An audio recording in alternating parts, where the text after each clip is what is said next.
دعا کے بعد جب الماری میں کھانا لینے کے لیے جائے گا اسے تو کھانا کچھ ملے گا نہیں۔ لہذا اے اللہ میں آپ سے یہ التجا کرتی ہوں، آپ سے درخواست کرتی ہوں کہ اے اللہ اس بچے کا جو مجھ پر بھروسہ ہے، بلکہ آپ کے اوپر جو بھروسہ ہے، اعتقاد ہے کہ اللہ کھانا دیتا ہے، اے اللہ آج تو اس بچے کو الماری کے اندر کھانا مہیا نہیں ہوگا، ملے گا نہیں۔ اے اللہ آپ جو ہے اس بھروسے کو توڑیے مت، اس اعتقاد کو ختم مت کیجیے، اے اللہ اس کے لیے غیر سے کھانے کا انتظام فرما دیجیے۔ چنانچہ اس کی ماں دیر تاخیر سے گھر آتی ہیں اور آ کر کے اپنے بیٹے سے معلوم کرتی ہیں کہ بیٹا تم نے کھانا کھایا کہ نہیں کھایا؟ وہ بچہ کہتا ہے کہ اے امی ہم نے تو کھانا کھا لیا ہے۔ اس کی ماں کہتی ہے بیٹا تمہیں کھانا کہاں سے ملا؟ وہ بچہ کہنے لگا امی الماری کے اندر روٹی رکھی ہوئی تھی اور اللہ کی قسم آج جو روٹی تھی، آج جو سبزی اور سالن تھا، آج جو کھانا تھا، وہ کھانا اس طرح کا کھانا ہم نے اپنی زندگی کے اندر کبھی کھایا نہیں ہے۔ اتنا لذیذ، اتنا مزیدار، اتنا ٹیسٹ والا کھانا تھا کہ اس طرح کا کھانا آج تک نہ آپ نے بنایا ہے نہ ہم نے اپنی زبان سے کھایا ہے۔ میرے بزرگوں وہ کھانا کہاں سے آیا تھا؟ دراصل وہ کھانا جنت سے جنت سے آیا تھا۔ اللہ تعالیٰ نے جنت سے اس بچے کے لیے کھانے کا انتظام فرما دیا تھا۔ یہ تربیت ہے ماں کا، یہ تعلیم ہے ماں کا، یہ تعلیم اور تربیت ہے جس کے نتیجے میں اللہ تعالیٰ نے اس بچے کو آگے چل کر کے بہت بڑا اللہ والا اور خواجہ قطب الدین بختیار کاکی رحمت اللہ علیہ سے وہ ملقب ہو گیا، دنیا کے اندر وہ پہچانا گیا۔ میرے بزرگوں اور میرے بھائیوں، میری ماں اور بہنوں، لہذا آپ کی ذمہ داری بنتی ہے کہ آپ اپنی بچوں کی تربیت کریں، ان کی اصلاح کریں، ان کو جھوٹ نہ بولنے کی ترغیب دیں، ان کو کسی کے ساتھ بدتمیزی اور گالی گلوچ اور غلط بات نہ کہنے کی تلقین کریں کہ بیٹا تمہیں چاہے کچھ بھی ہو جائے لیکن کبھی جھوٹ نہیں بولنا ہے، کسی کو گالی گلوچ نہیں دینا ہے، کسی کے ساتھ بدتمیزی نہیں کرنی ہے۔ اگر ہماری مائیں اس طریقے سے یہ تربیت کریں گی، بچوں کی اصلاح کریں گی تو انشاءاللہ وہ دن دور نہیں ہے۔ آج بھی ہمارے زمانے کے اندر، آج بھی ہمارے سماج کے اندر وقت کا ولی اور وقت کا قطب ابدال اور اللہ والا ولی اللہ بن سکتا ہے۔ ہمارے ہی علاقے سے بڑے بڑے علماء کرام نکلے ہیں، بڑے بڑے اولیاء کرام ہمارے ہی علاقے سے جنم لیے ہیں۔ آج بھی الحمدللہ بڑے بڑے علماء کرام موجود ہیں۔ بہرحال یہ تو عورتوں کے سلسلے میں باتیں تھی، موضوع میرا اصل یہ تھا کہ اللہ تعالیٰ فرماتا ہے کہ مجھ سے تجارت کرو، مجھ سے تعلق کرو گے تو 3 کام کرنے پڑیں گے۔ سب سے پہلا کام یہ ہے قرآن کریم کی تلاوت کرنی ہے، اور دوسرا کام ہے نماز کا اہتمام کرنا ہے، اور تیسرا جو کام ہے اللہ تعالیٰ فرماتے ہیں وَأَنفِقُوا مِمَّا رَزَقْنَاهُمْ سِرًّا وَعَلَانِيَةً، کہ بندو ہم نے جو تمہیں مال دیا ہے، جو تمہیں دولت دی ہے، اس مال اور دولت کو اللہ کے راستے کے اندر خرچ کیا کرو۔ ہم پورا خرچ کرنے کے لیے نہیں کہتے بلکہ کچھ نہ کچھ حصہ میرے راہ کے اندر بھی خرچ کیا کرو۔ اگر تم 1 روپے خرچ کرو گے تو میں تجھ کو اس 1 روپے کو 700 روپے بنا کر کے پیش کروں گا، بلکہ اس سے بھی زیادہ میں تم کو دے دوں گا۔ میرے بھائیوں، بزرگوں اور دوستوں، یہ دولت اور یہ مال، یہ پیسے جو ہمارے اور آپ کے پاس ہیں، یہ ہمارے نہیں ہیں بلکہ یہ اللہ تعالیٰ کے ہی دیے ہوئے ہیں۔ اس لیے ہمیں اور آپ کو چاہیے کہ اس طریقے سے ہم دیگر عبادتوں کا اہتمام کریں۔ ہمارے گھروں کے اندر کوئی فقیر آ جاتا ہے، کوئی سائل آ جاتا ہے، کوئی مدرسے کا نصاب چندہ کرنے کے لیے آ جاتا ہے تو ہم ان کے ساتھ عزت کے ساتھ پیش آئیں، اکرام کے ساتھ، احترام کے ساتھ پیش آئیں، بٹھائیں، چائے پلائیں، ان کو جو ہے ان کا تعاون کریں۔ ان کا تعاون نہیں بلکہ آپ جو ہے اپنا فرض نبھا رہے ہیں، آپ جو ہے اپنی ذمہ داری کو نبھا رہے ہیں، لہذا آپ ان کا تعاون کریں، ان کی خدمت کریں اور ان کی بھرپور اکرام اور احترام کیا کریں۔ میرے بزرگوں اور بھائیوں، اللہ تبارک و تعالیٰ نے اس دنیا کے اندر اتنے بڑے بڑے اولیاء کرام کو پیدا فرما دیا ہے. اگر ان اولیاء کرام کو واقعات کو بیان کیا جائے رات ختم ہو سکتی ہے, بیانات کا سلسلہ بند ہی نہیں ہو سکتا ہے, لیکن اولیاء کرام اور بزرگان دین کے جو واقعات ہیں ان کو کما حق بیان کیا ہی نہیں جا سکتا ہے. میرے بزرگوں اور بھائیوں, آج سے 1450 سال قبل ہم سب کے آقا و مولا جناب رسول اللہ صلی اللہ تعالی علیہ وسلم نے, بلکہ اللہ تعالیٰ نے ہمارے نبی سے جو وعدہ لیا تھا, 3 وعدے لیے تھے, وہ 3 وعدے میں گنا کر کے آپ سے میں رخصت ہونا چاہوں گا انشاءاللہ. اللہ تعالیٰ نے جبرائیل امین کو حضور پاک علیہ السلام کے پاس بھیج کر کے فرمایا,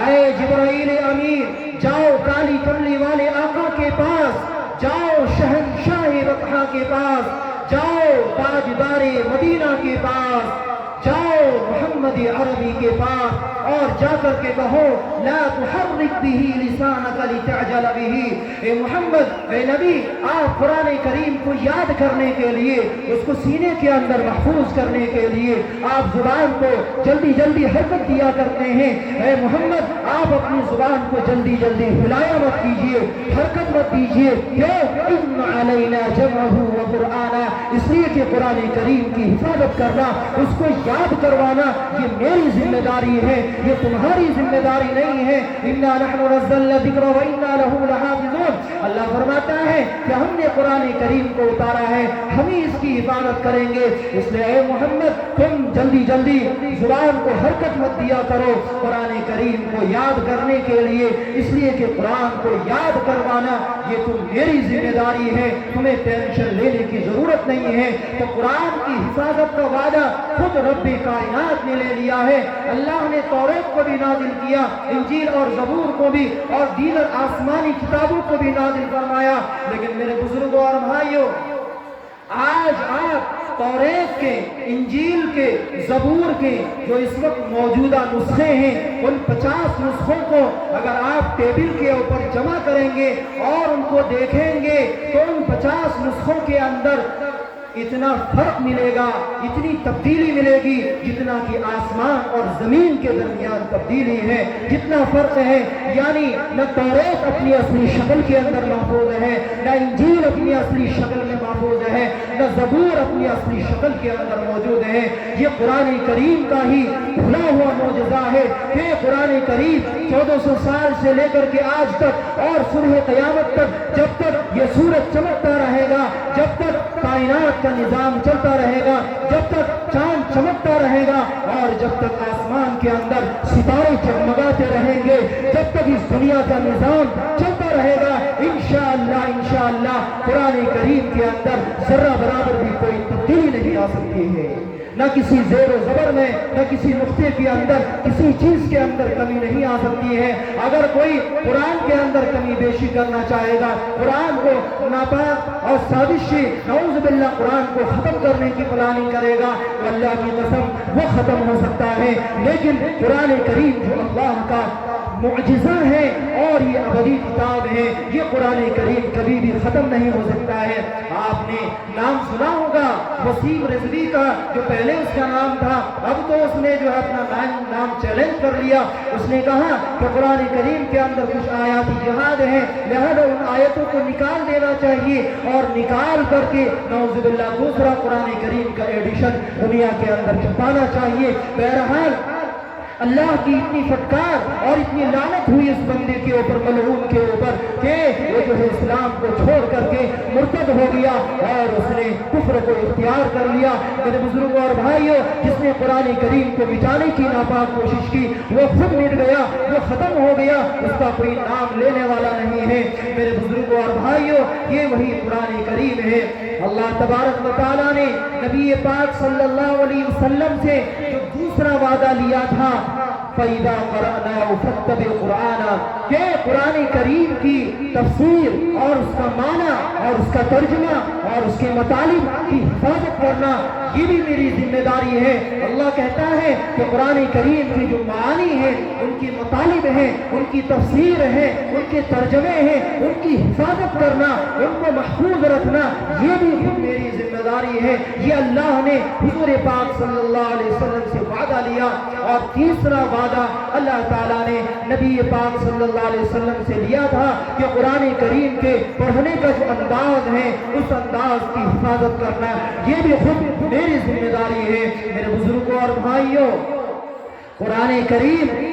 آپ کے مدرسے کے اندر، مدرسہ تعلیم القرآن قصبہ دھنتولے کے اندر، اسی مدرسے کے اندر قرآن کریم کی تلاوت کی جاتی ہے، بچوں کو قرآن سکھایا جاتا ہے اور دین کی باتیں سکھائی جاتی ہے۔ یاد رکھو مسلمانوں، یہ مدرسے دین کے مضبوط قلعے ہیں۔ یہ مدرسوں کے اندر پڑھانے والے کم تنخواہوں کے اندر 8,000 10,000 7,000 6,000 قلیل تنخواہ کے اندر پڑھانے والے، بوریوں کے اندر، پھٹی ہوئی چٹائیوں کے اندر پڑھانے والے یہ مدرسین اساتذہ کرام ہیں۔ آج یہی وہ اساتذہ کرام ہیں، یہی وہ علماء کرام ہیں، قرائے کرام اور حفاظ نظام ہیں کہ جن کی وجہ سے آج حکومت ڈر رہی ہے، دنیا کی باطل طاقتیں ان سے خوف کھائی ہوئی ہیں اور یہ دہشت کے اندر ہے کہ اگر ہمیں کوئی برباد کر سکتا ہے تو یہ مدرسے والے ہی ہم کو ختم کر سکتے ہیں۔ اس لیے دن بدن مدرسوں کے اندر سے جو ہے شوشے نکالے جا رہے ہیں، ان کی کمی کوتاہیاں نکالی جا رہی ہیں، مدرسوں کو نعوذ باللہ دہشت گردی کا اڈا قرار دیا جا رہا ہے۔ تو اس لیے کہ ان کو یہ خوف ہے، یہ ڈر ہے، یہ وحشت ہے، یہ دہشت ہے کہیں ان مدرسوں کی وجہ سے ہمارا جو ہے تختہ پلٹ نہ جائے۔ یہی وہ مدرسین ہیں جو آپ کے بچوں کو، آپ کی بچیوں کو قرآن کریم کی تعلیم دیتے ہیں، دین سکھاتے ہیں، ایمان سکھاتے ہیں، اسلام سکھاتے ہیں۔ میرے بزرگوں اور بھائیوں، لہذا آپ کی ذمہ داری بنتی ہے کہ مدارس کا تعاون کریں، ان کی خدمت کریں۔ بطور خاص آپ کا جو یہ مدرسہ ہے، اس مدرسے کا تامے درمے سب ہونے ہر موقع کے اوپر اور ہر موڑ کے اوپر مدرسے کا تعاون کریں۔ میرے بزرگوں اور بھائیوں، باتیں تو بہت ساری ہیں لیکن چونکہ وقت بھی ختم ہونے کے قریب ہے، بس 2-4 منٹ جو ہے میرا وقت رہ گیا ہے۔ میں کوشش کروں گا کہ ان 2-4 منٹوں کے اندر اپنی موضوع کو سمیٹ لوں۔ میرے بھائی بزرگوں اور دوستوں، آپ نے نام سنا ہوگا سرزمین روس کا۔ روس ایک ایسا ملک گزرا ہے، بلکہ آج بھی ہے، جہاں مسلمانوں نے 1000 سال تک حکومت کی۔ میں آپ کو ایک بات بتلا دوں کہ اس پوری دنیا کے اندر 2 ملک ایسے ہیں جہاں مسلمانوں نے لمبے عرصے تک حکومت کی، مسلمانوں کا دبدبہ رہا ہے، مسلمانوں کا پرچم اسلام کا پرچم رہا ہے۔ سب سے پہلا ملک روس ہے۔ روس کے اندر 1000 سال تک مسلمانوں نے حکومت کی ہے، جہاں قرآن اور شریعت کے مطابق پورے ملک کے اندر شریعت کے مطابق زندگی گزاری جاتی تھی۔ سب مردوں کے چہروں کے اوپر داڑھیاں، عورتیں جو ہیں پردے کے اندر۔ بہرحال اسی طریقے سے دوسرا ملک اور دوسرا دیش یہ آپ کا دیش ہے، بھارت ہے، ہندوستان ہے، جہاں مسلمانوں نے 750 سال تک حکومتیں کی ہیں اور اپنا رعب و دبدبہ اس ملک کے اندر قائم رکھا ہے۔ لیکن آپ کو سن کر کے یہ حیرت ہوگی اور آپ دنگ رہ جائیں گے، وہ روس جہاں مسلمانوں نے 1000 سال تک حکومت کی ہے، جہاں بڑے بڑے علماء کرام پیدا ہوئے، امام ترمذی رحمت اللہ علیہ جن کی حدیث کی موٹی کتاب ہے وہی وہ پیدا ہوئے، امام ابو داؤد رحمت اللہ علیہ جو بہت بڑے امام ہیں، جو 6 لاکھ حدیثوں کے حافظ تھے۔ کتنے لاکھ حدیثوں کے بھائی؟ 6 لاکھ حدیثوں کے حافظ تھے، وہ بھی وہیں پر پیدا ہوئے ہیں۔ امام بخاری وہاں پیدا ہوئے، بڑے بڑے علماء کرام، محدثین اور اللہ والے فقہاء کرام سرزمین روس کے اندر پیدا ہوئے۔ لیکن جب وہاں زلزلہ آیا اور زوال آیا، 1920 کے اندر 1920 نہیں بلکہ 1720 کے اندر جب وہاں پر زلزلہ آیا، زلزلہ آنے کا مطلب یہ ہے کہ وہاں مسلمانوں کی حکومت چھین لے گئی، تو جو کتابیں تھیں ان کے لائبریریوں کے اندر، کتب خانوں کے اندر حدیث کی، مسائل کی تمام کتابوں کو دریا کے اندر بہا دیا گیا، اور دریائے دجلہ کا جو پانی تھا وہ پانی ان کتابوں کی روشنیوں کی وجہ سے، سیاہی کی وجہ سے وہ پانی پورا کا پورا پانی جو ہے سیاہ اور کالا ہو گیا۔ یہ پانی 1-2 دن تک سیاہ نہیں رہا، بلکہ مؤرخین لکھتے ہیں تقریباً 3 مہینے تک اس سمندر کا پانی سیاہ اور کالا ہوا رہا۔ کیوں؟ ان کتابوں کی سیاہی کی وجہ سے۔ آپ سمجھ سکتے ہیں کہ کتنی بڑی بڑی کتابیں وہاں پر موجود تھی۔ وہاں روس کے اندر جس آدمی کے چہرے کے اوپر داڑھی مل جاتی تھی، جس گھر کے اندر سے قرآن کریم کی تلاوت کی آواز سنائی دی جاتی تھی، اگر کہیں پر اذان کی آواز سنائی دی جاتی تھی، کہیں پر اسلام کی پہچان اگر نظر آتی تھی، تو فوراً اس کو چوک کے اندر، چوراہے کے اندر لا کر کے اس کو برسر عام سارے لوگوں کے سامنے گولیوں کے ذریعے سے بھون دیا جاتا تھا، ان کو پھانسی دے دی جاتی تھی، غرض کے اسلام کا نام و نشان بالکل ختم ہو چکا تھا۔ میرے بھائی بزرگوں، پھر 70 سال کے بعد سرزمین روس سے تبلیغی جماعت ایک آتی ہے، مرکز نظام الدین کے اندر، دلی کے اندر ایک جماعت آتی ہے روس سے، اور وہ جماعت کہتی ہے کہ ہمیں جو ہے ہندوستان کے اداروں کا، مدارس کا دورہ کرنا ہے۔ چنانچہ وفد کی شکل میں وہ لوگ آتے ہیں، اور وہ جماعت لکھنؤ کے اندر پہنچتی ہے۔ پہنچنے کے بعد انہیں معلوم ہوتا ہے کہ ہم نے سنا ہے کہ لکھنؤ کے اندر ایک ادارہ ہے جس کا نام دارالعلوم ندوۃ العلماء ہے، ہم نے سنا ہے، پڑھا ہے، لہذا ہم اس ادارے کا دیدار کرنا چاہتے ہیں، اس کا معائنہ کرنا چاہتا ہے۔ چنانچہ ترجمان رہبر اس کو لے کر کے جاتے ہیں، اور جو ہی وہ مسجد کے سامنے پوری ٹیم اور پورا وقت ان کا وہاں پر کھڑا ہوتا ہے، تو دیکھتے کیا ہے کہ مسجد کے اندر چھوٹے چھوٹے ننھے معصوم بچے قرآن کریم کو ہل کر کے، جیسا کہ ہمارے یہاں یہ معمول ہے کہ جب بچہ قرآن کریم کا حفظ کرتا ہے، رحل کے سامنے قرآن رکھا رہتا ہے اور ہل کر کے قرآن کریم کو یاد کرنے کی کوشش کرتا ہے، تو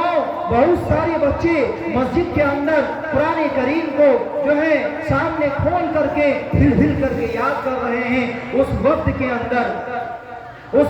اندر ایک جو ہے بہت بڑے عالم دین بھی تھے، انہوں نے کہا کہ یہ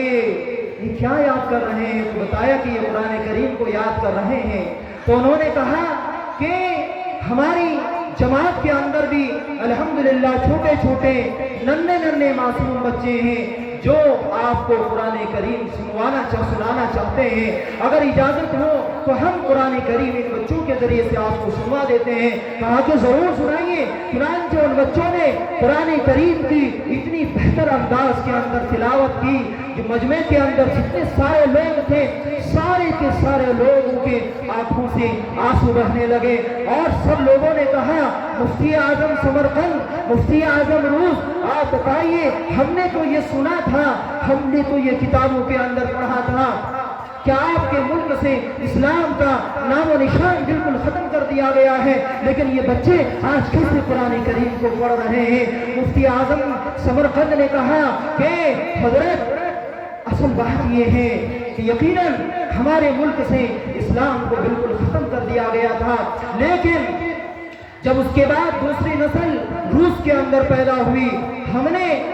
حوصلے کو نہیں ہارا، ہمت نہیں ہاری، حوصلے کو ہم نے توڑا نہیں، بلکہ ہم نے جو ہے اسلام کو دوبارہ پھر پھیلانے کے لیے، اس کو دنیا کے اندر اشاعت کرنے کے لیے ہم کوشش میں لگ گئے۔ چنانچہ ہم نے طریقہ یہ اپنایا کہ ہم ایک مصنوعی قبر جو ہے بنایا کرتے تھے، ایک گڈھا کھودتے تھے، اس کے اندر ہمارا جو حافظ قرآن ہوتا تھا اس قبر کے اندر چلا جاتا تھا، اور 2-4 بچوں کو لے کر کے جایا کرتا تھا، اس قبر کے اندر موم بتی شمع جلاتا تھا، اور بچوں کو وہ ہمارا حافظ قرآن کریم سکھایا کرتا تھا، اور اس کا نتیجہ یہ ہوا، اس محنت کا نتیجہ یہ ہوا کہ اگر سرکاری لوگوں کو اس بات کا علم ہو جاتا کہ یہ لوگ جو ہے قرآن کریم کو سیکھ رہے سکھا رہے ہیں تو فوراً ہم کو اریسٹ کر لیا جاتا، لیکن جب کوئی سرکاری آدمی آتا فوراً ہم اپنے حافظ کو بچوں کو قبر سے جو ہے نکال کر کے اوپر کر لیتے اور قبر کو مٹیوں سے ڈھانپ دیا کرتے تھے۔ پھر جب وہ سرکاری عملہ وہاں سے چلا جاتا تو پھر دوبارہ مٹیوں کو نکال کر کے ہمارا حافظ اپنے بچوں کو لے کر کے وہاں چلا جایا کرتا تھا۔ اس طریقے سے ہم نے قرآن کریم کا بچوں کو حافظ بنایا ہے، اور آپ کو یہ جان کر کے یہ خوشی ہوگی، مفتی صاحب نے بتلایا کہ جو بچہ پہلے 3 سال کے اندر حافظ قرآن بنا کرتا تھا، آج الحمدللہ ہمارے ملک کے اندر وہی بچہ آج 3 مہینے کے اندر حافظ قرآن بن جایا کرتا ہے۔ جو بچہ جس گاؤں کے اندر پہلے 3 حافظ ہوا کرتے تھے، 30 حافظ ہوا کرتے تھے، آج اس گاؤں کے اندر 300 حفاظ کرام موجود ہیں۔ یہ محنت کا نتیجہ ہے۔ میرے بزرگوں اور بھائیوں، میرے خیال سے وقت بھی پورا ہوتا چلا جا رہا ہے میرے بھائیوں، اس لیے ہم اور آپ اس بات کا اہتمام کریں، اس بات کی کوشش کریں کہ ہم اللہ کے سامنے رونے والے بندے بن جائیں، اس لیے کہ جب تک ہم روئیں گے نہیں، اللہ کے سامنے گر گرائیں گے نہیں، اپنے گناہوں کی معافی تلافی نہیں کریں گے، میرے بزرگوں، ہمیں اور آپ کو کامیابی نہیں مل سکتی ہے۔ جو باتیں اس وقت کہی گئی ہیں، اللہ تبارک و تعالیٰ سے دعا ہے کہ اللہ تعالیٰ ہمیں اور آپ کو کہنے سننے سے زیادہ عمل کرنے کی توفیق عطا فرمائے۔ وآخر دعوانا الحمدللہ رب العالمین۔